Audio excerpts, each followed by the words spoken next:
আজকের আলোচনা শুরু করছি একটা অন্য রকম গল্প দিয়ে।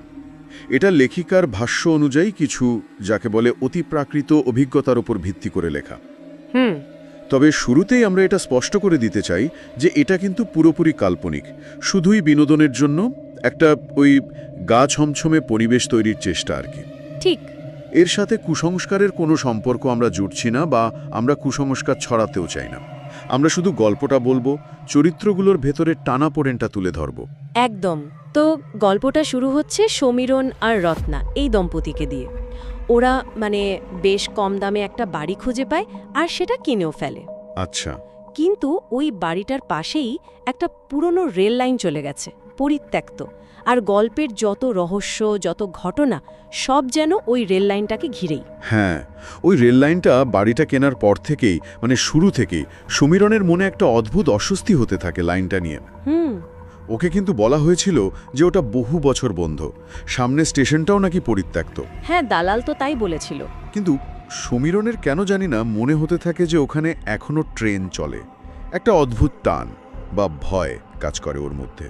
রত্না ওর স্ত্রী, সে কিন্তু প্রথমে বিষয়টাকে একদমই পাত্তা দেয়নি, উড়িয়ে দিয়েছিল। হ্যাঁ, ভেবেছিল হয়তো নতুন জায়গা, কাজের চাপ, এই সব মিলিয়েই সমীরণের হয়তো মনের ওপর একটু প্রভাব পড়ছে, মানসিক ক্লান্তি আর কি। স্বাভাবিক। সে চেষ্টা করেছিল সমীরণকে স্বাভাবিক জীবনে ফেরাতে, কিন্তু লাভ হয়নি। সমীরণের মাথায় ওই রেল লাইন আর একটা অদৃশ্য ট্রেনের চিন্তা একদম গেঁথে বসে যায়। সে কি সত্যি কিছু অনুভব করত? ধরুন আওয়াজ বা এরকম কিছু?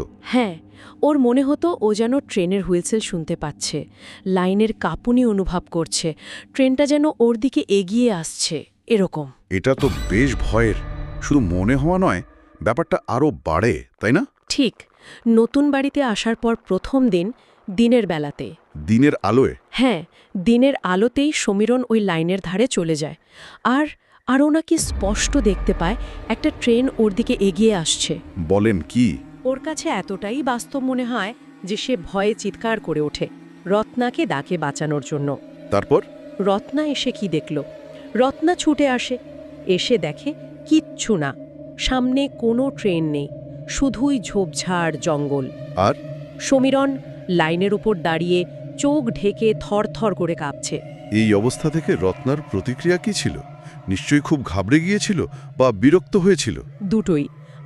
সে স্বাভাবিকভাবেই খুব বিরক্ত হয়, হতাশও হয়। ওর মনে তখন সমীরণের মানসিক সুস্থতা নিয়ে একটা বড় প্রশ্ন তৈরি হয়। হয়তোবা সম্পর্কটা নিয়েও ওর মনে সন্দেহ জাগে। এটা কিন্তু ওদের সম্পর্কের মধ্যে একটা দূরত্বের সৃষ্টি করে। সমীরণ বোঝানোর চেষ্টা করে যে সে ইচ্ছে করে কিছু করছে না, সে সত্যি ওগুলো দেখছে। কিন্তু রত্না আর বিশ্বাস করতে পারে না। স্বাভাবিক একটা দূরত্ব তৈরি হয়, আর এখান থেকেই গল্পটা যেন আরও গভীর দিকে যেতে থাকে। আচ্ছা। সেই রাতেই আবার পরিস্থিতিটা অন্যরকম হয়ে যায়। আবহাওয়া খারাপ হতে শুরু করে, ঝড় বৃষ্টি নামে। ওহ! রত্না তো ক্লান্ত ছিল, ঘুমিয়ে পড়ে, কিন্তু সমীরণের চোখে ঘুম নেই। সে জেগে? হ্যাঁ, সে ল্যাপটপে বসে ডিপ্রেশন বা এই ধরনের মানসিক সমস্যা নিয়ে ঘাটাঘাটি করছে, নিজের অবস্থাটা বোঝার চেষ্টা করছে আর কি। আর ঠিক তখনই ঘড়ির কাঁটায় রাত 3:05। সে আবার স্পষ্ট ট্রেনের হুইসেল শুনতে পায়। আবার? এবারও কি শুধু শব্দ? না, এবার আরও তীব্র। শুধু শোনাই না, ওর মনে হচ্ছে বাড়িটা পর্যন্ত কাঁপছে, ট্রেনটা এগিয়ে আসছে খুব কাছে। আর এই সময়ই তো অন্য একটা ব্যাপার ঘটে। হ্যাঁ, এই সময়েই প্রথমবার লাবণী নামটা আসে। সমীরণ বিড়বিড় করে বলতে শুরু করে যে লাবণী স্টেশনে অপেক্ষা করছে। লাবণী? কে লাবণী? সেটা তখনও স্পষ্ট নয়। সমীরণ শুধু বলছে তাকে আজ লাবণীর কাছে মনের কথা বলতেই হবে। এই ঘোরের মধ্যেই সে ঝড় বৃষ্টি মাথায় করে বাড়ি থেকে বেরিয়ে যায় ওই ঝড় বৃষ্টির মধ্যে? হ্যাঁ, লাইনের দিকে ছুটতে শুরু করে। রত্না জানতে পারে? দরজা খোলার শব্দে রত্নার ঘুম ভেঙে যায়। দেখে সমীরণ নেই। সেও ভয় পেয়ে বাইরে বেরিয়ে আসে। আর দেখে সমীরণ পাগলের মতো লাবণী লাবণী বলে চিৎকার করছে, ছুটছে ওই পরিত্যক্ত স্টেশনটার দিকে। রত্নার মনের অবস্থা তখন কি? সে তো ভয় আর হতাশায় প্রায় ভেঙে পড়ার মতো। তার মনে হতে থাকে সমীরণকে হয়তো সত্যি সত্যি মানসিক হাসপাতালে পাঠাতে হবে, কিন্তু স্বামীকে তো একা ছাড়তেও পারে না, তাই সেও ওর পিছু নেয়। এখানে একটা অদ্ভুত ব্যাপার ঘটে না, ওই আলোটা। ঠিক ধরেছেন। রত্না দূর থেকে দেখে রাস্তার একটা ভাঙা ল্যাম্পপোস্ট আছে, সেটার হলদে আলো এসে পড়েছে লাইনের উপর, ঠিক সমীরণের গায়ে। আর সমীরণ? সমীরণ সম্ভবত ওই আলোটাকেই ট্রেনের হেডলাইট ভাবছে, কারণ সে তখনও চিৎকার করছে। কি বলছে তখন? বলছে যে সে নিজেই নাকি ট্রেনের ভেতরে আছে, আবার বাইরে থেকেও ট্রেনটাকে দেখতে পাচ্ছে। মানে একটা অসম্ভব বিভ্রান্তিকর অবস্থা। ওর কথার মধ্যে কি অন্য কিছুও থাকে? মানে শুধু লাবণী নয়? হ্যাঁ, থাকে। ওর কথার মধ্যে অতীতের কোনো দুর্ঘটনার স্মৃতি জড়িয়ে যায়। সে বলতে থাকে, প্লেট মিসিং ছিল, ট্রেন উল্টে গিয়েছিল, আগুন লেগেছিল, রক্তারক্তি। মানে একটা ভয়াবহ ট্রেন দুর্ঘটনার কথা বলছে। মনে হয় তাই। আর বলছে সেই সময়ে সে লাবণীকে ভালোবাসার কথাটা বলতে পারেনি, সেই অসমাপ্ত ইচ্ছেটাই যেন ওকে তাড়িয়ে বেড়াচ্ছে। তাই ও ছুটছে স্টেশনের দিকে। হ্যাঁ, ভাবছে আজ তাকে বলতেই হবে, তাই ট্রেনের আগেই স্টেশনে পৌঁছতে হবে। এই জেদ থেকে সে আরও জোরে ছুটতে থাকে। স্টেশনে পৌঁছে কি হয়? জায়গাটা তো পরিত্যক্ত, অন্ধকার। একদম ঘুটঘুটে অন্ধকার, শুধু ওই ভাঙা ল্যাম্পপোস্টের আলো কিছুটা এসে পড়ছে। সমীরণ সেই অন্ধকারের মধ্যে কাকে যেন খুঁজছে। লাবণীকে? হ্যাঁ, বলছে, লাবণী, আমি এসেছি, দেখ, রক্ত মেখে হলেও আমি এসেছি। ওর কথায় আরও কাদের যেন মৃত্যুর কথা উঠে আসে, সঙ্গীদের কথা। পুরো ব্যাপারটা যেন অতীতের কোনো ঘটনার পুনরাবৃত্তি। রত্না কি তখন ওকে থামানোর চেষ্টা করছে? অবশ্যই। রত্না মরিয়া হয়ে ওকে বোঝানোর চেষ্টা করছে যে ওখানে কেউ নেই, সবটাই ওর মনের ভুল। কিন্তু সমীরণ কি শোনে? না, সে তখন সম্পূর্ণ অন্য জগতে। রত্নার কথা তার কানেই ঢুকছে না। এই খুঁজতে খুঁজতেই হঠাৎ একটা গাছের গুঁড়িতে ধাক্কা খায় সে। ধাক্কা খেয়ে? হ্যাঁ, মাটিতে পড়ে যায়, আর তারপর তার শরীর কাঁপতে শুরু করে, মুখ দিয়ে গ্যাজা বেরোতে থাকে, মানে খিচুনির মতো হয়। সর্বনাশ! রত্না তখন কি করে? রত্না তো অসহায়। চোখের সামনে স্বামীকে এই অবস্থায় দেখে সে নিজেও প্রচণ্ড ভয় পেয়ে যায়। সমীরণ জ্ঞান হারায়। ওই ঝড় বৃষ্টির রাতে ওই পরিত্যক্ত স্টেশনে? হ্যাঁ, অজ্ঞান স্বামীকে নিয়ে বাড়ি ফেরা তার পক্ষে অসম্ভব। তাই রত্না আর কিছু করতে পারে না। সারা রাত ওইখানে সমীরণের মাথা কোলে নিয়ে বসে থাকে। ভাবা যায় না পরিস্থিতিটা। কি ভয়ঙ্কর অসহায় অবস্থা। ভোরের আলো ফোটে, আর তখনই ওদের জীবনে যেন এক নতুন মোড় আসে। মানে? এক ভদ্রলোকের গলার আওয়াজে রত্নার তন্দ্রা ভাঙে। ভদ্রলোক নিজের পরিচয় দেন, ডক্টর একে ভাদুরী, একজন মনোরোগ বিশেষজ্ঞ। মনোরোগ বিশেষজ্ঞ? ওখানে সকালে? হ্যাঁ, তিনি জানান জায়গাটা খুব নির্জন বলে তিনি রোজ সকালে এখানে মর্নিং ওয়াক করতে আসেন। কিন্তু আজ এদের দুজনকে এই অবস্থায় দেখে তিনি বেশ অবাক হয়েছেন। রত্নার কাছে তো উনি তখন ভগবানের মতো। একরকম তাই। রত্না ওনাকে সব খুলে বলে, অনুরোধ করে স্বামীকে বাড়ি পৌঁছাতে সাহায্য করার জন্য। ডক্টর ভাদুরী রাজি হন, সাহায্য করেন। বাড়িতে এনে সমীরণের অবস্থা কেমন দেখে? বাড়িতে এনে দেখা যায় সমীরণের গায়ে প্রবল জ্বর। রত্না তখন ডক্টর ভাদুরীকে গতরাতের সমস্ত ঘটনা, মানে সমীরণের অদ্ভুত আচরণ, লাবণীর প্রসঙ্গ, ওই ট্রেনের ব্যাপারটা সব বিস্তারিতভাবে জানায়। ডক্টর ভাদুরী কি বলেন শোনে? একজন মনোরোগ বিশেষজ্ঞ হিসাবে ওনার কি মনে হয়? ডক্টর ভাদুরী খুব মন দিয়ে সবটা শোনেন। তারপর তিনি তার পেশাগত মতামত দেন। তার ধারণা সমীরণের সম্ভবত ডুয়েল পার্সোনালিটি সিনড্রোম বা খুব তীব্র হ্যালুসিনেশন হচ্ছে। উনি ব্যাখ্যা করেন ব্যাপারটা? হ্যাঁ, করেন।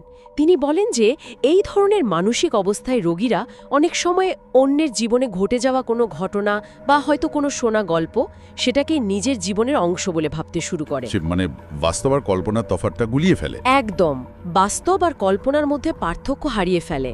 এই ব্যাখ্যাটা কি? মানে গল্পের যে অতিপ্রাকৃত দিকটা আছে সেটাকে একটু লজিক্যাল করার চেষ্টা। হতেই পারে। অনেক গল্পেই তো মনস্তাত্ত্বিক ব্যাখ্যা আর অতিপ্রাকৃত ঘটনার মধ্যে এরকম একটা টানাপোড়েন থাকে। ডক্টর ভাদুরী কিন্তু এর বিপদের দিকটাও বলেন। তিনি সাবধান করেন যে এই অবস্থাটা খুব মারাত্মক হতে পারে, রোগীকে আত্মহত্যার দিকেও ঠেলে দিতে পারে। তাহলে উনি কি পরামর্শ দেন? তিনি বলেন সমীরণকে কিছুদিন পর্যবেক্ষণে রাখা দরকার, তারপর যত তাড়াতাড়ি সম্ভব একটা ভালো রিহ্যাবিলিটেশন সেন্টারে নিয়ে যাওয়া উচিত।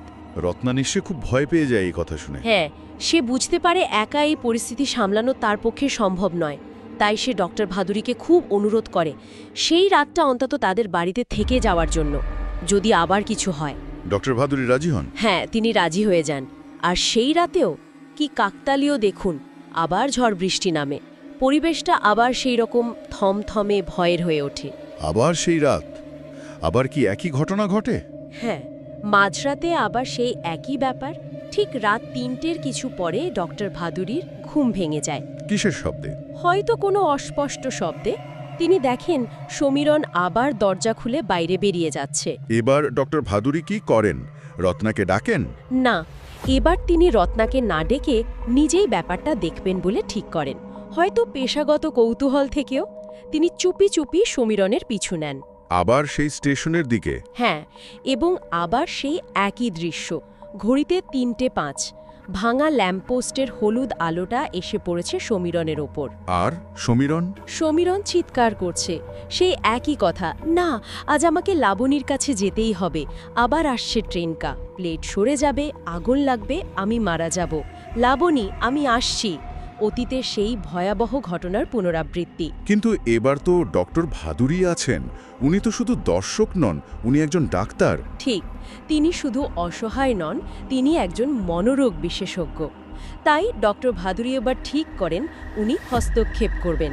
উনি কি বলেন সমীরণকে? তিনি জোর গলায়, বেশ কিছুটা কর্তৃত্বের সাথেই সমীরণকে উদ্দেশ্য করে বলেন, তুমি তো বেঁচে নেই সমীরণ। কার কাছে যাচ্ছ তুমি? যা ঘটেছে সে তো আগের জন্মে, এই জন্মের সাথে তার কোনো সম্পর্ক নেই। বাবা, বেশ জোরালো কথা। এর প্রতিক্রিয়া কি হয়? প্রতিক্রিয়াটা সাংঘাতিক। এই কথাটা বলার সঙ্গে সঙ্গেই যেন আকাশ ফেটে বাজ পড়ে, ভয়ঙ্কর শব্দে। আর সমীরণ? সমীরণ ঘুরে তাকায় ডক্টর ভাদুরীর দিকে, আর ডক্টর ভাদুরী যা দেখেন তা তার সমস্ত ডাক্তারি বিদ্যা, সমস্ত যুক্তিবোধকে নাড়িয়ে দেওয়ার জন্য যথেষ্ট ছিল। কি দেখেন তিনি? তিনি দেখেন সমীরণের চোখ দুটো ধবধবে সাদা, আর মুখ থেকে গলগল করে রক্ত পড়ছে। মুখে একটা পৈশাচিক হাসি। এ তো অবিশ্বাস্য। হ্যাঁ, এখান থেকেই গল্পটা কিন্তু মনস্তত্ত্বের জগৎ থেকে পুরোপুরি অতিপ্রাকৃতের দিকে মোড় নেয়। সমীরণের শরীরের ভেতরের সত্তাটা এবার কথা বলে ওঠে। কি বলে? সে সরাসরি ডক্টর ভাদুরীকে অভিযুক্ত করে, বলে ডক্টর ভাদুরী আগের জন্মে হয়তো অন্য কোনো নামে বা রূপে সেই নাকি টাকার লোভে স্টেশন মাস্টারকে ফাঁসানোর জন্য গুন্ডা লাগিয়েছিল। গুন্ডা? কেন? ট্রেনের প্লেট খুলে ফেলার জন্য। বলেন কি? ওই দুর্ঘটনাটা? হ্যাঁ, ওই ভয়াবহ দুর্ঘটনাটা নাকি ডক্টর ভাদুরীর লোভের কারণেই ঘটেছিল, যাতে সমীরণ আগের জন্মে এবং আরও অনেকে মারা গিয়েছিল। সমীরণের আত্মা এটা বলছে?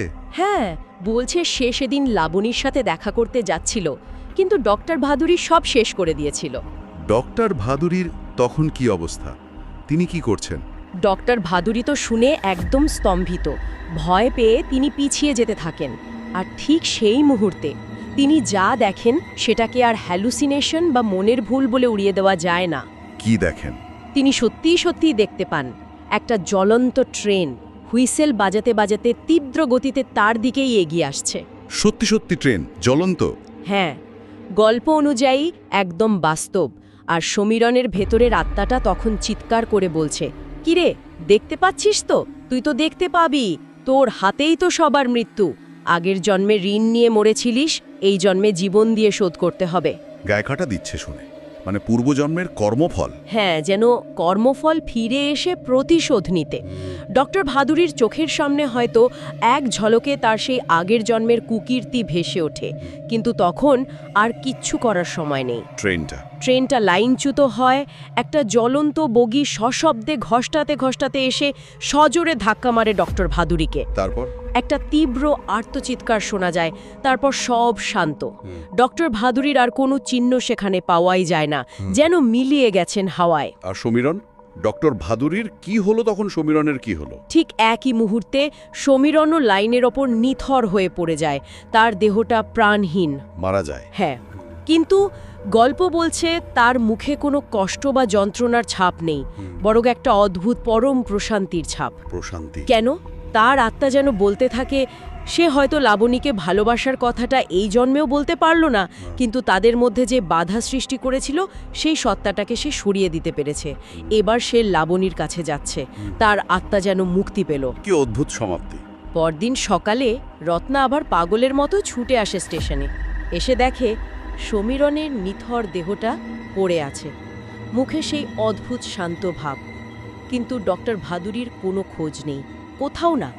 রত্নার কি হলো সে তো কিছুই বুঝলো না। না, সে কান্নায় ভেঙে পড়ে। তার জীবনে যেন একটা বিরাট শূন্যতা নেমে আসে।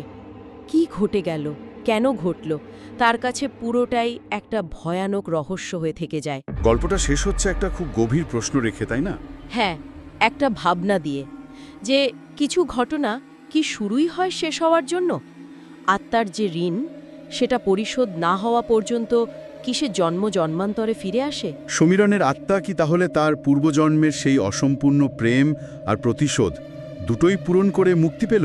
হয়তো, কিন্তু তার এই জন্মের শরীরটা, সেটা তো রয়ে গেল ওই পরিত্যক্ত লাইনের ধারেই, একটা করুণ পরিণতি। এই গল্পটা সত্যি অনেকগুলো প্রশ্ন তুলে দেয়। পূর্বজন্ম, কর্মফল, আত্মার এই রহস্যময় যাত্রা, সময়ের বাঁধন ছাড়িয়ে এই ঋণ শোধ করার ধারণা, এর শেষ কোথায়? মনস্তত্ত্ব আর অতিপ্রাকৃতের সীমারেখাটাই বা কোথায়? কিছু ধাঁধার সমাধান হয়তো হয় না, সেগুলো শুধু অভিজ্ঞতার জন্য, ভাবনার জন্য রয়ে যায়। যেমন রয়ে গেল রাত ৩:০৫ শান্তিপুর লোকালের এই আখ্যান, একটা অমীমাংসিত রহস্য। ঠিক তাই, হয়তো কিছু রহস্য অমীমাংসিত থাকাই ভালো।